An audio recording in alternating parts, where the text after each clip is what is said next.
सोलापुरातील सर्वदे हत्या प्रकरणी अमित ठाकरेंनी मुख्यमंत्र्यांना पत्र पाठवलंय। सर्वदे कुटुंबियांच्या भविष्याबाबत त्यांनी या पत्रामध्ये लिहिलेलं आहे। अमित ठाकरेंनी या संदर्भामध्ये मुख्यमंत्र्यांच्या भेटीची वेळ मागितलेली होती, मात्र मुख्यमंत्र्यांच्या भेटीची वेळ ही न मिळाल्यामुळे खंत व्यक्त करत स्मरणपत्र हे पाठवण्यात आलंय। सर्वदेंच्या दोन्ही मुलींच्या भविष्याची जबाबदारी सरकारनं उचलावी असं आवाहन त्यांनी केलंय। तर सर्वदेंच्या मारेकऱ्यांना कठोरातली कठोर शिक्षा द्या अशी मागणीही त्यांनी केली आहे। तसंच प्रचाराच्या नावाखाली असे जीव जाणं थांबलं पाहिजे अशी मागणी त्यांनी केली आहे। सत्ता मिळवण्यासाठी कोणाचं घर उद्ध्वस्त करण्याचा अधिकार हा कोणाला नाही अशी टीका देखील त्यांनी केलेली आहे।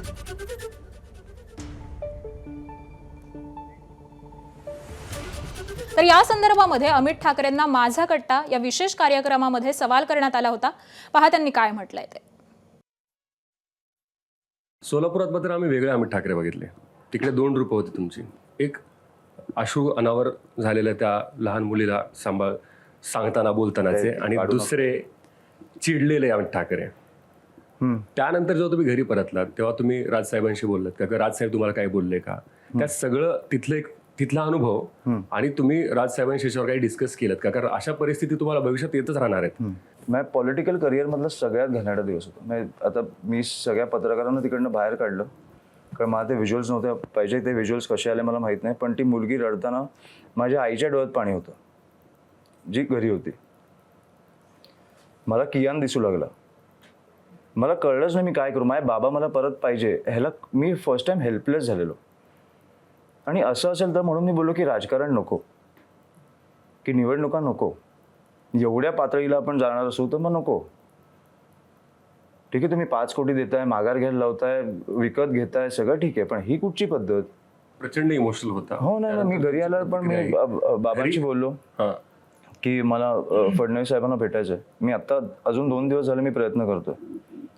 भेट काही नाही, आमचे आता जे पक्षातले काही लोक आहेत त्यांना भेटायला वेळ आहे प्रवेशासाठी, तुम्ही बघितलं, पण मला भेटायला वेळ नाही आहे। मी 2 दिवस मी प्रयत्न करतोय, मला प्रवेश नाही करायचा आहे। त्यांना सांगा तुम्ही भेट की ह्या विषयासाठी मला भेटायचं आहे। करेक्ट की आपण निवडणुका आल्यावर एक बाउंड्री सेट केली पाहिजे, एक लाईन आखली पाहिजे। ह्याच्या पलीकडे गेल्यावर तो खुनी म्हणजे खुनी आहे। त्या मुलींना न्याय मिळाला पाहिजे, ही माझी भावना आहे। आणि ही निवडणूक झाल्यावर ते भेटल्यावर मी त्यांना सांगेन, बाकी त्यांची काळजी कशी घ्यायची हे मी बघेन। पण मला वाटतं कुठेतरी त्यांनी ज्यांनी खून केला, आणि खूप विकृतपणे खून केलं, डोळ्यात मिरचीची पाणी काय घातलंय आणि विकृतपणे झालंय ते निवडणुकांसाठी। फॉर्म माघार नाही घेतला म्हणून। त्याच्यामुळे माझे अजून प्रयत्न चालू आहेत। मी त्या बाळासाहेबांना न्याय मिळाल्याशिवाय मी शांत बसणार नाही। ही आपण ह्या लेवलला नाही नेऊन ठेवू शकत महाराष्ट्र। एबीपी माझा, उघडा डोळे बघा नीट।